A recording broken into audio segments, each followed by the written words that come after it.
ಇವತ್ತು ನಾವು ಸಾರ್ವಜನಿಕ ವಸ್ತುಗಳು ಅಂತ ಹೇಳ್ತೀವಿ. ಸಾರ್ವಜನಿಕ ವಸ್ತು ಅಂದರೆ ಅರ್ಥ ಏನು? ಎಲ್ಲರಿಗೂ ಸೇರಿದ್ದು ಅಂತ ಅರ್ಥ, ಆದರೆ ಯಾರಿಗೂ ಸೇರಿದ್ದಲ್ಲ ಅಲ್ವಾ. ಸಾರ್ವಜನಿಕ ವಸ್ತುಗಳು ಅಂದರೆ ಅದು ಯಾರಿಗೂ ಸೇರಿರ್ತಕ್ಕಂಥ ಅಲ್ಲ, ಅದು ಸಮಾಜದ ಒಂದು ಸಂಪತ್ತು ಅಷ್ಟೇ.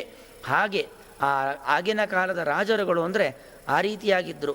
ಯಾವುದೂ ಕೂಡ ತನ್ನದ್ದಲ್ಲ, ಭಗವಂತ ನನಗೆ ಕೊಟ್ಟಿರತಕ್ಕಂಥ ಜವಾಬ್ದಾರಿ, ಅದನ್ನು ನಾನು ನಿರ್ವಹಣೆ ಮಾಡಬೇಕು.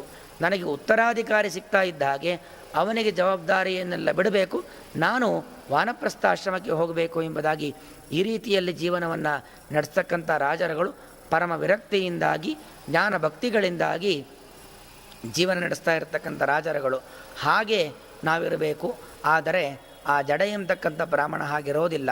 ಆದ್ದರಿಂದಾಗಿ ಕೆಟ್ಟ ಮರಣ ಅವನಿಗೆ ಪ್ರಾಪ್ತವಾಗುತ್ತದೆ. ಅನರ್ಥ ಜ್ಞೋದಿತೋ ಮಂತ್ರೋ ನಿರರ್ಥಃ.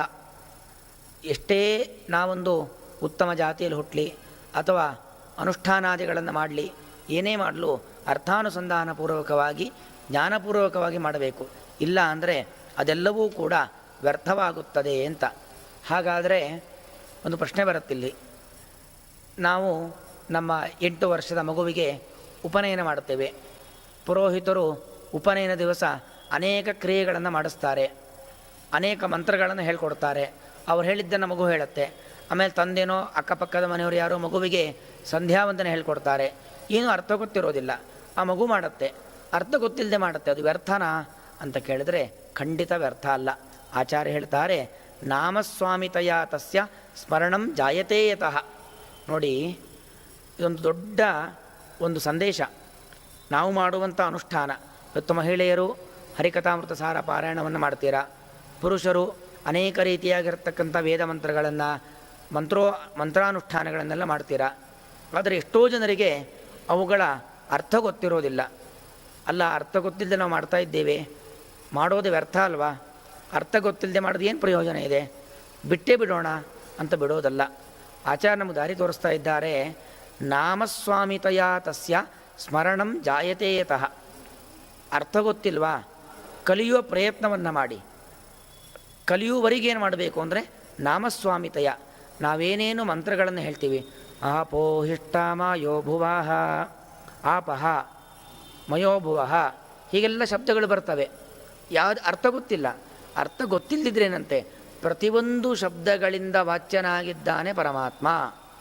ಘಟ, ಪಟ, ಹಣ್ಣು, ಪುಸ್ತಕ, ಏನೇನು ಪದಪ್ರಯೋಗ ಮಾಡ್ತೀವೋ ಈ ಎಲ್ಲ ಪದಗಳು ಕೂಡ ಭಗವಂತನನ್ನೇ ಹೇಳ್ತಾ ಇದೆ. ಯಾಕಂದರೆ ಭಗವಂತ ಸಕಲ ಶಬ್ದ ಪ್ರತಿಪಾದ್ಯ.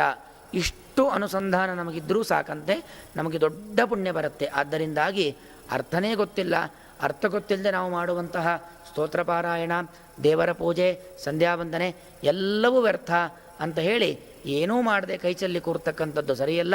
ಅರ್ಥಾನುಸಂಧಾನವನ್ನು ಮಾಡಿಕೊಳ್ಬೇಕು. ಹೌದು, ಅದು ಪೂರ್ತಿ ಅರ್ಥಾನುಸಂಧಾನ ಆಗುವವರೆಗೂ ಕನಿಷ್ಠ ಪಕ್ಷ ನನ್ನ ಬಾಯಿಯಿಂದ ಯಾವ ಯಾವ ಶಬ್ದಗಳು ಹೊರಬರ್ತಾ ಇದೆಯೋ ಅದು ಪ್ರತಿಯೊಂದು ಶಬ್ದ, ಪ್ರತಿಯೊಂದು ಅಕ್ಷರ, ಪ್ರತಿಯೊಂದು ವಾಕ್ಯವೂ ಕೂಡ ಪರಮಾತ್ಮನ ಗುಣಪರಿಪೂರ್ಣತ್ವವನ್ನು ಹೇಳ್ತಾ ಇದೆ ಎಂಬತಕ್ಕಂಥ ಒಂದು ಅನುಸಂಧಾನ ನಮಗೆ ಬೇಕು. ಇಷ್ಟಿದ್ರೂ ಸಾಕು, ಮಹಾಪುಣ್ಯ ನಮಗೆ ಬರುತ್ತೆ ಎಂಬತಕ್ಕಂತಹ ಒಂದು ವಿಚಾರವನ್ನು ನಾವು ಈ ಸಂದರ್ಭದಲ್ಲಿ ತಿಳಿದುಕೊಳ್ಬೇಕಾಗಿದೆ. ಹೀಗೆ ಆ 3ನೇ ಅಧ್ಯಾಯದಲ್ಲಿ ಜಡ ಎಂಬತಕ್ಕಂತಹ ಒಬ್ಬ ದುಷ್ಟ, ಅಂದರೆ ಅವನ ಪ್ರಾರಬ್ಧ ಕರ್ಮವನ್ನು ಅನುಭವಿಸ್ಲಿಕ್ಕೋಸ್ಕರವಾಗಿ ಕೊನೆ ಜನ್ಮ, ಸೌಬರಿ ಮಹರ್ಷಿಗಳ ಪ್ರಕರಣ ನಾವು ನೋಡ್ತೇವೆ. 50 ಶರೀರ ತೆಗೆದುಕೊಳ್ತಾರೆ. 50 ಶರೀರವನ್ನು ತೆಗೆದುಕೊಂಡು 50 ಜನ ಹೆಂಡತಿಯರು, 5,000 ಮಕ್ಕಳು ಹೀಗೆಲ್ಲ ಪಡಿತಾರೆ. ಅವರು ಮುಕ್ತಿಗೆ ಹೋಗ್ತಾರೆ. ಅಂದರೆ ಬರೀ ವಿಷಯ ಪದಾರ್ಥಗಳನ್ನೇ ಅನುಭವಿಸಿರ್ತಕ್ಕಂಥವ್ರು ಅವ್ರು ಹೇಗೆ ಮುಕ್ತಿಗೆ ಹೋದರು? ಹಾಗೆಲ್ಲ ಆಲೋಚನೆ ಮಾಡಬಾರ್ದು. ಅವರು ಪರಮಜ್ಞಾನಿಗಳು, ಅವ್ರಿಗೆ ಗೊತ್ತಿರುತ್ತೆ ನಾನು ಮುಕ್ತಿಗೆ ಹೋಗಬೇಕು ಅಂತಾದರೆ ನನ್ನ ಪ್ರಾರಬ್ಧ ಕರ್ಮಗಳನ್ನು ಸವಿಸಬೇಕು. ನನ್ನ ಪ್ರಾರಬ್ಧ ಕರ್ಮಗಳನ್ನು ಸವಿಸಬೇಕು ಅಂತಾದರೆ ನಾನಿನ್ನೂ 50 ಜನ್ಮಗಳನ್ನು ತೆಗೆದುಕೊಂಡು ಹುಟ್ಟಿ ಬರಬೇಕು ಅಂತ ಗೊತ್ತಾಗತ್ತೆ ಅವರಿಗೆ ಯೋಗ ಶಕ್ತಿಯಿಂದಾಗಿ. ಅವರೇನು ಮಾಡ್ತಾರೆ, ತಮ್ಮ ಯೋಗ ಸಾಮರ್ಥ್ಯದಿಂದಾಗಿ ಇನ್ನೂ 50 ಬಾರಿ ಹುಟ್ಟುವುದಕ್ಕಿಂತಲೂ ಕೂಡ ಒಂದೇ ಬಾರಿಗೆ 50 ಶರೀರವನ್ನು ತೆಗೆದುಕೊಳ್ತೇನೆ ಎಂಬುದಾಗಿ ಆಲೋಚನೆಯನ್ನು ಮಾಡಿ 50 ಶರೀರಗಳನ್ನು ತೆಗೆದುಕೊಂಡು ಆ ಏನೇನು ಪ್ರಾರಬ್ಧ ಕರ್ಮಗಳನ್ನು ಸವಿಸಬೇಕಿತ್ತು ಅದೆಲ್ಲವನ್ನು ಕೂಡ ಸವಿಸಿ ಮುಕ್ತಿ ಕಡೆ ಹೋಗ್ತಾರೆ. ಅದೇ ರೀತಿಯಾಗಿ ಇಲ್ಲೂ ಕೂಡ ಜಡ ಎಂಬತಕ್ಕಂಥ ಬ್ರಾಹ್ಮಣ ಅವನು ಜೀವನ ಪೂರ್ತಿ ದುಷ್ಟ ಕಾರ್ಯವನ್ನೇ ಮಾಡಿರ್ಬೋದು. ಅದೇನಕ್ಕೋಸ್ಕರವಾಗಿ ಪ್ರಾರಬ್ಧ ಕರ್ಮಗಳನ್ನು ಸವಿಸ್ಲಿಕ್ಕೋಸ್ಕರವಾಗಿ ಅವನ ಮಗನಾಗಿರ್ತಕ್ಕಂಥ ಮೇಧಾವಿ ಅವನ ಮೂಲಕವಾಗಿ ಅವನು ಮಾಡಿರತಕ್ಕಂಥ 3ನೇ ಅಧ್ಯಾಯದ ಪಾರಾಯಣ, ಆ ಪಾರಾಯಣದ ಮೂಲಕವಾಗಿ ಅವನು ಮುಕ್ತಿಯನ್ನು ಹೊಂದುತ್ತಾನೆ. ಆದ್ದರಿಂದಾಗಿ ಹೀಗೆ ನಾವು ಅರ್ಥಾನುಸಂಧಾನಪೂರ್ವಕವಾಗಿ ಮಾಡುವುದು ಬಹಳ ವಿಶೇಷ. ಅರ್ಥ ಗೊತ್ತಿಲ್ಲದೆ ಕಡೆಯ ಪಕ್ಷ ನಾವು ಏನೇನು ಶ್ಲೋಕಗಳನ್ನು ಹೇಳ್ತೇವೆ ಅದೆಲ್ಲವೂ ಕೂಡ ಭಗವಂತನ ನಾಮವೇ ಆಗಿದೆ. ಗುಣಪರಿಪೂರ್ಣನಾದ, ಸರ್ವೋತ್ತಮನಾದ, ಸರ್ವತ್ರ ವ್ಯಾಪ್ತನಾದ, ಎಲ್ಲರ ಒಳಗೂ ಇರುವಂತಹ ಆ ದೇವರ ಮಹಿಮೆಯನ್ನು ಹೇಳ್ತಾ ಇದೆ ಎಂಬತಕ್ಕಂತಹ ಅನುಸಂಧಾನವನ್ನು ಇಟ್ಟುಕೊಂಡು ಈ ಭಗವದ್ಗೀತೆಯ ಪಾರಾಯಣವನ್ನು ಮಾಡಿ ನಾವೂ ಬಂಧನದಿಂದ ಬಿಡುಗಡೆಯನ್ನು ಹೊಂದಬೇಕು. ನಮ್ಮಲ್ಲೂ ಕೂಡ ಅಲ್ವಾ, ಪ್ರತಿಯೊಂದು ಕುಟುಂಬದಲ್ಲೂ ನೋಡಿ, ಇಲ್ಲಿ ಜಡ ಅವನು ಸತ್ತಿದ್ದು ಗೊತ್ತಿರಲಿಲ್ಲ, ಹೇಗೋ ಗೊತ್ತಾಗತ್ತೆ. ಗೊತ್ತಾದ ಮೇಲೆ ಅವನಿಗೆ ಸದ್ಗತಿಯನ್ನು ತಂದುಕೊಡೋ ಪ್ರಯತ್ನವನ್ನು ಮಾಡ್ತಾನೆ ಮಗ ಮೇಧಾವಿ. ಹಾಗೆ ನಮ್ಮ ಕುಟುಂಬದಲ್ಲೂ ಕೂಡ ಅಷ್ಟೇ. ಎಷ್ಟೋ ಜನ ನಮಗೆ ಗೊತ್ತಿಲ್ಲದೆ ನಮ್ಮ ಹಿರಿಯರಿಗೆ ಗೊತ್ತಿಲ್ಲದೆ ಅವರು ಪ್ರಾಣವನ್ನು ಪರಿತ್ಯಾಗ ಮಾಡಿರ್ತಾರೆ, ಗೊತ್ತೇ ಇರೋದಿಲ್ಲ. ಎಷ್ಟೋ ಗರ್ಭಸ್ರಾವ ಆಗಿರುತ್ತೆ, ಎಷ್ಟೋ ಮಕ್ಕಳು ಕೈಬಿಟ್ಟು ಹೋಗಿರ್ತಾರೆ, ಅದು ಮುಂದಿನ ಪೀಳಿಗೆ ಗೊತ್ತೇ ಇರೋದಿಲ್ಲ. ಅದರಿಂದ ನಮಗೆ ಅನೇಕ ರೀತಿಯಾದ ಕುಟುಂಬದಲ್ಲಿ ತೊಂದರೆ ಆಗ್ತಾ ಇರುತ್ತೆ. ಸಂತಾನಕ್ಕೆ ತೊಂದರೆ, ಸಂಸಾರದಲ್ಲಿ ತೊಂದರೆ, ಹೀಗೆ ಉದ್ಯೋಗ ವ್ಯವಹಾರದಲ್ಲಿ ತೊಂದರೆ. ನೋಡಿ, ನಾವು ದೇವರ ಪೂಜೆ, ಪಿತೃಕಾರ್ಯ ಇದೆರಡೂ ಬಹಳ ಮುಖ್ಯವಾಗಿರತಕ್ಕಂಥದ್ದು. ಅದರಲ್ಲೂ ಮುಖ್ಯವಾಗಿ ಪಿತೃಕಾರ್ಯ, ಅದನ್ನು ನಾವು ಬಿಟ್ವಿ ಅಂತ ಆದರೆ ತುಂಬ ತೊಂದರೆಯನ್ನು ಅನುಭವಿಸಬೇಕಾಗತ್ತೆ. ಇಲ್ಲಿ ಆ ಪಿತೃಕಾರ್ಯವನ್ನು ಮಾಡಿ ಆ ಜಡ ಎಂಬತಕ್ಕಂಥ ಬ್ರಾಹ್ಮಣನಿಗೂ ಮೇಧಾವಿ ಸದ್ಗತಿಯನ್ನು ತಂದುಕೊಡ್ತಾನೆ. ಅವನೂ ಕೂಡ ಉತ್ತಮವಾದ ಜೀವನವನ್ನು ನಡೆಸ್ತಾನೆ. ಅದೇ ರೀತಿಯಾಗಿ ಭಗವದ್ಗೀತಾ ಪಾರಾಯಣ ಇರಬಹುದು, ಭಾಗವತಾದಿ ಗ್ರಂಥಗಳ ಪಾರಾಯಣ ಇರಬಹುದು. ಇದನ್ನೆಲ್ಲ ಮಾಡುವ ಮೂಲಕವಾಗಿ ಹೀಗೆ ನಮಗೆ ಗೊತ್ತಿರಲ್ಲ, ನಮ್ಮಲ್ಲಿ ಏನೇನು ದುರಿತಗಳು ಇದ್ದಾವೆ, ಏನೇನು ತೊಂದರೆಗಳಿದ್ದಾವೆ ಗೊತ್ತಿದ್ದರೆ ಇವತ್ತು ನಾವು ಸ್ಕ್ಯಾನಿಂಗ್ ಮಾಡ್ತೀವಿ, ಎಕ್ಸ್ರೇ ಮಾಡ್ತೀವಿ, ದೇಹದ ಒಳಗೆ ಏನು ರೋಗ ಇದೆ ಗೊತ್ತಾಗತ್ತೆ, ತೆಗೆಸ್ಬಿಡ್ತೀವಿ. ಅದೇ ರೀತಿಯಾಗಿ ಎಷ್ಟೋ ಬಾರಿ ಜ್ಯೋತಿಷ್ಯ ಶಾಸ್ತ್ರದ ಮೂಲಕವಾಗಿ ವಿಮರ್ಶೆಯನ್ನು ಮಾಡಿದಾಗ ನಮ್ಮ ಕುಟುಂಬದಲ್ಲಿ ಇರುವಂಥ ತೊಂದರೆಗಳು ನಮಗೆ ಗೊತ್ತಾಗತ್ತೆ. ಹಾಗೆ ಗೊತ್ತಾದಾಗ ಅದಕ್ಕೆ ಪರಿಹಾರವನ್ನು ಮಾಡಿಕೊಳ್ಳೋದು ಒಂದು ಕ್ರಮ. ಅಥವಾ ನಮಗೆ ಗೊತ್ತೇ ಇರೋದಿಲ್ಲ, ಗೊತ್ತಿಲ್ಲದಿದ್ರೇನಂತೆ ನಮಗೆ ತೊಂದರೆ ಇತ್ತಾ ಪರಿಹಾರವಾಗತ್ತೆ, ತೊಂದರೆ ಇಲ್ವಾ ಇನ್ನೂ ಹೆಚ್ಚು ಪುಣ್ಯ ಸಂಪಾದನೆ ಆಗತ್ತೆ.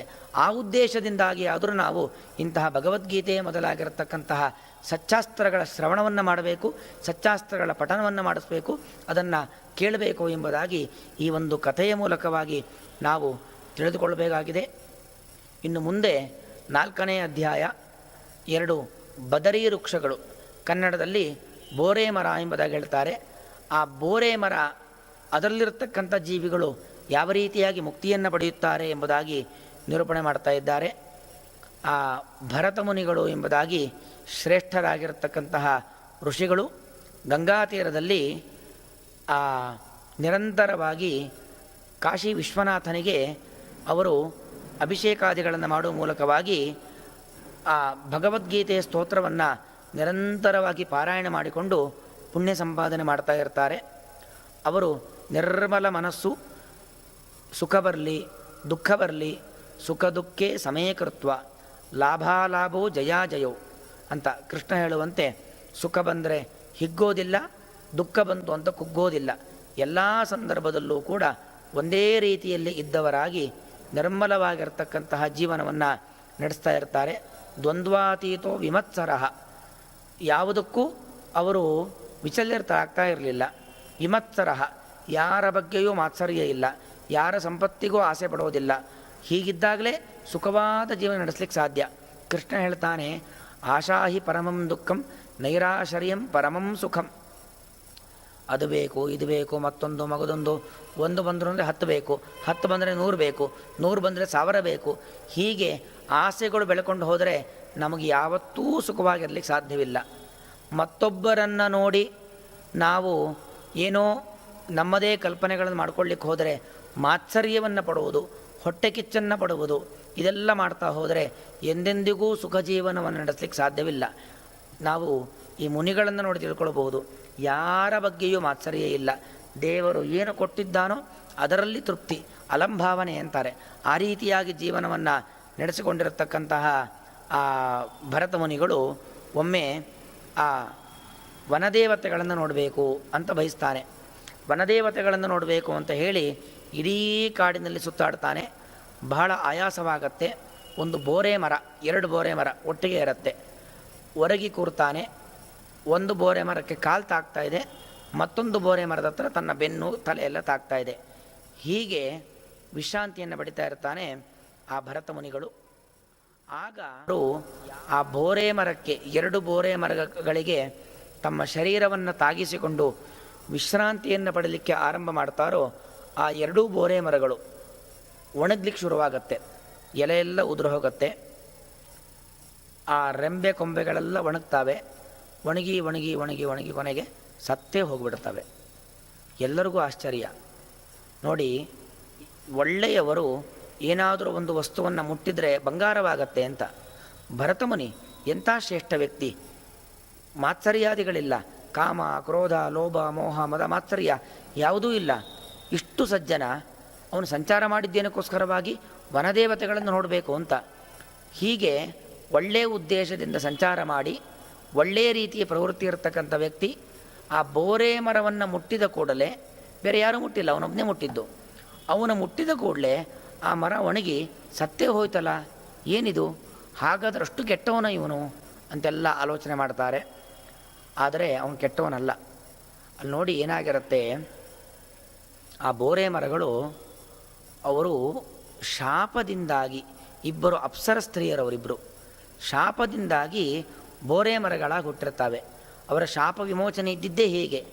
ಭರತ ಮುನಿಗಳು ನಿರಂತರವಾಗಿ ಭಗವದ್ಗೀತೆಯ ಮೂಲಕವಾಗಿ ಭಗವಂತನ ನಾಮಸ್ಮರಣೆ ಮಾಡ್ತಕ್ಕಂಥ ಭರತ ಮುನಿಗಳು, ಅವರ ಸಂಪರ್ಕ ನಿಮಗೆ ಯಾವಾಗ ಆಗುತ್ತೋ, ಅವರ ಸ್ಪರ್ಶ ನಿಮಗೆ ಯಾವಾಗ ಆಗುತ್ತೋ ಆವಾಗ ನೀವು ನಿಮ್ಮ ಈ ವೃಕ್ಷ ಶರೀರವನ್ನು ಬಿಡ್ತೀರಾ, ನಿಮ್ಮ ಲೋಕಕ್ಕೆ ನೀವು ಹೋಗ್ತೀರಾ ಎಂಬುದಾಗಿ ಸತ್ಯತಪ ಎಂಬುದಾಗಿ ಒಬ್ಬರು ಋಷಿಗಳು ಅವರು ಶಾಪವನ್ನು ಕೊಟ್ಟಿರ್ತಾರೆ.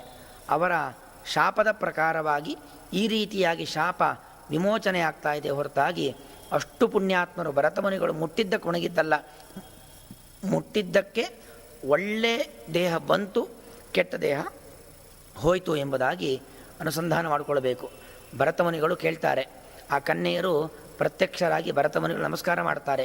ನಿಮ್ಮಿಂದ ನಮಗೆ ಮಹದುಪಕಾರವಾಯಿತು, ನಿಮ್ಮಿಂದ ನಮಗೆ ಈ ವೃಕ್ಷ ಶರೀರ ಹೋಗಿ ಉತ್ತಮವಾದ ಅಪ್ಸರಾ ಶರೀರ ಎಂಬುದು ಬಂತು ಅಂತ ಹೇಳಿದಾಗ, ಯಾರು ನೀವು, ಏನು ಎತ್ತ ಅಂತೆಲ್ಲ ಕೇಳಿದಾಗ ಅವರು ಹೇಳ್ತಾರೆ, ನಾವು ಅಪ್ಸರ ಸ್ತ್ರೀಯರು, ನಾವು ಇಂದ್ರನ ಮಾತಿನಂತೆ ಒಬ್ಬರು ಋಷಿಗಳಿಗೆ ತೊಂದರೆ ಕೊಡಲಿಕ್ಕೆ ಹೋಗಿ ಹೀಗೆ ಮರಗಳಾಗಿ ಹುಟ್ಟುಬಿಟ್ಟಿದ್ದೇವೆ. ಗೋದಾವರಿ ತೀರದಲ್ಲಿ ಸತ್ಯತಪ, ನೋಡಿ ಹೆಸರೇ ಸತ್ಯತಪ. ನಾವು ತಪಸ್ಸನ್ನು ಮಾಡ್ತೀವಿ, ಅನುಷ್ಠಾನವನ್ನು ಮಾಡ್ತೀವಿ, ಯಜ್ಞಯಾಗ ದಾನ ಧರ್ಮ ಮಾಡ್ತೇವೆ, ಸತ್ಯ ಇರೋದಿಲ್ಲ. ಹೇಳೋದು ಲೋಕೋಪಕಾರಕ್ಕೋಸ್ಕರ ಅಂತ. ಆದರೆ ಒಳಗಿರ್ತಕ್ಕಂಥದ್ದು ನನಗೆ ಕೀರ್ತಿ ಬರಲಿ, 4 ಜನ ನನ್ನನ್ನು ನೋಡಿ ಭಾರೀ ದೊಡ್ಡ ವ್ಯಕ್ತಿ ಅಂದ್ಕೊಳ್ಳಿ, ನನಗೆ ಓಟ್ ಹಾಕಲಿ, ಹೀಗೆಲ್ಲ ಏನೇನೋ ಅಪೇಕ್ಷೆಗಳಿರ್ತವೆ. ಆದರೆ ಅವ್ರದ್ದು ಹಾಗಲ್ಲ. ಅವರ ಅನುಷ್ಠಾನ ಒಂದೇ ಉದ್ದೇಶ, ಭಗವಂತನ ಅನುಗ್ರಹವನ್ನು ಪಡಿಬೇಕು, ನಾನು ಮಾಡುವಂಥ ಕ್ರಿಯೆಯಿಂದಾಗಿ ದೇವರು ಸುಪ್ರೀತನಾಗಬೇಕು. ಈ ಭಾವನೆಯನ್ನು ಇಟ್ಟುಕೊಂಡವರಾಗಿ ಸತ್ಯವಾದ ತಪಸ್ಸು. ತಪಸ್ಸು ಅಂದರೆ 2, ಒಂದು ತಪ ಸಂತಾಪೆ, ಮತ್ತೊಂದು ತಪ ಆಲೋಚನೆ ಅಂತ. ದೈಹಿಕವಾದ ಶ್ರಮ ಆಗತ್ತೆ, ಉಪವಾಸ ಮಾಡಿದಾಗ ಸುಸ್ತಾಗತ್ತೆ. ಆಹಾರದ ನಿಯಮಗಳು, ಇಂಥ ಆಹಾರವನ್ನು ಮಾತ್ರ ಸ್ವೀಕಾರ ಮಾಡೋದು, ಈ ಹೊತ್ತಿನಲ್ಲಿ ಮಾತ್ರ ಸ್ವೀಕಾರ ಮಾಡೋದು, ಈ ರೀತಿಯಾಗಿ ಬೇಯಿಸಿದ್ದನ್ನು ಮಾತ್ರ ಸ್ವೀಕಾರ ಮಾಡೋದು, ಇದೆಲ್ಲ ಒಂದು ಅನುಷ್ಠಾನವನ್ನು ಇಟ್ಕೊಂಡಿರ್ತಾರೆ. ಅದೇ ರೀತಿಯಾಗಿ ಜ್ಞಾನವನ್ನು ಸಂಪಾದನೆ ಮಾಡ್ತಾ ಇರ್ತಾರೆ. ಅಂತಹ ಮುನಿಗಳ ಹೆಸರು ಸತ್ಯತಪರು ಎಂಬುದಾಗಿ ಗೋದಾವರಿ ತೀರದಲ್ಲಿ ತಪಸ್ಸನ್ನು ಮಾಡ್ತಾ ಇರ್ತಾರೆ.